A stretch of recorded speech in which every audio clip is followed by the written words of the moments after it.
So today we are doing a mod spotlight on vault filters. We're going to be demonstrating two very simple setups.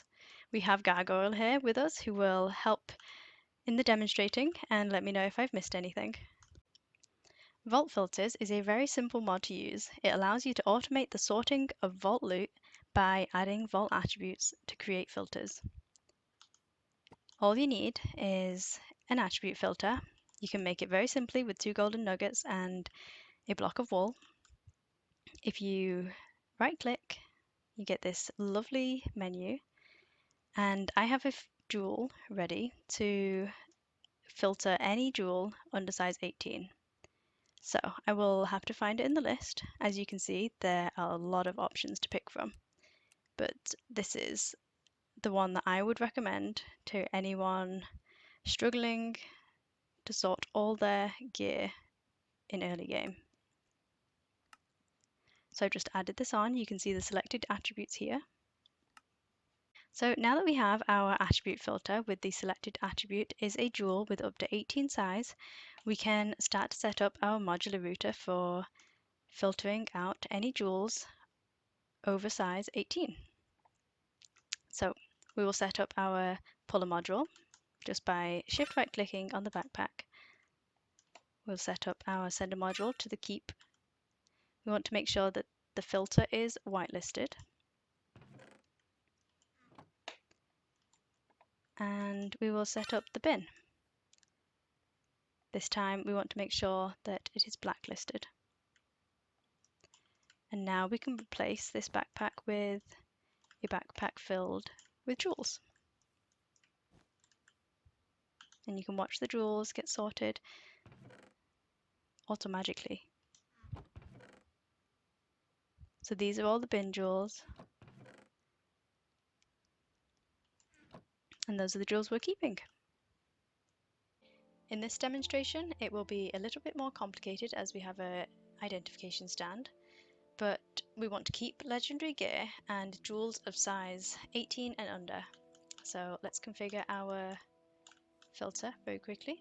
I have a size 18 jewel ready.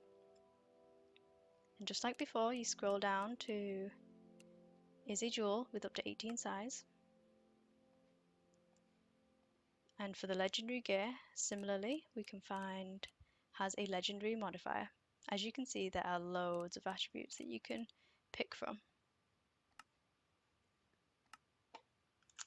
Okay, now that that's ready, for this demonstration, you will need a bunch of modules. You will need a puller, detector, activator, and 3 sender modules, and a couple of redstone augments, a security upgrade, and your modular routers. To configure the puller module, you will want to make sure that it is pulling from the backpack. You can put that in the first slot. The security upgrade, you can shift right click and you should see your name under owner. The detector module must be set to strong.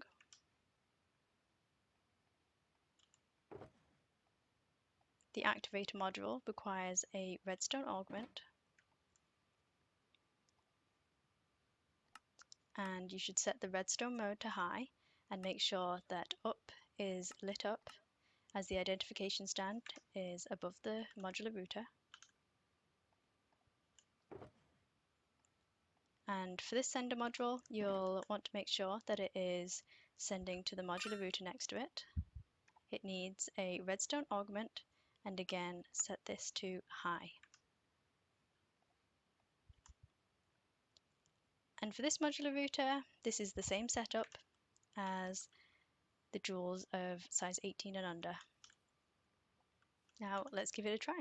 We have at least 2 bits of gear that we definitely want to keep, 2 bits of gear that are unidentified, and let's see how it does.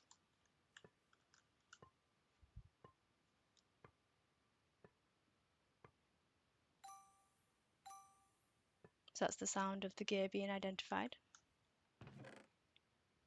And here we have no jewels over the size 18. And we have our legendary gear. And we have non-legendary gear here and our jewel that is size 29. One of my favorite features of vault filters is that you can use these filters inside your backpack. So let's set it up so that it will take gear, jewels, and charms. I have my empty filter. Let's find it in the list. Is gear piece. We'll add that one on. We have is a charm item. And my jewel seems to have been sucked up by my backpack. You will want to find the jewel of the correct size, but for now we will use jewels with up to 21 size. And now you can see the list of items that you will be filtering by, attributes. And all you have to do is go into your pickup upgrade settings, and that's it. Your pickup upgrade will only pick up gear pieces, charms, and jewels with up to 21 size. And lastly, Vault Filters works really well with refined storage. For example, if we wanted to view only legendary gear, then we can filter by legendary gear here, adding it as an attribute. And then using a refined storage filter, you can place your attribute filter here. And there we go. Only legendary gear is being shown. And you can also use it with importers and exporters. For example, if you already have thousands of jewels in your or non-legendary gear in your system, then you can stick the filter just here in the importer or the exporter. Now that you've seen how powerful vault filters can be, you can now build an intricate deluting system. So when you come out of your paradox in the end game with 80 backpacks of loot, you can sort them automatically.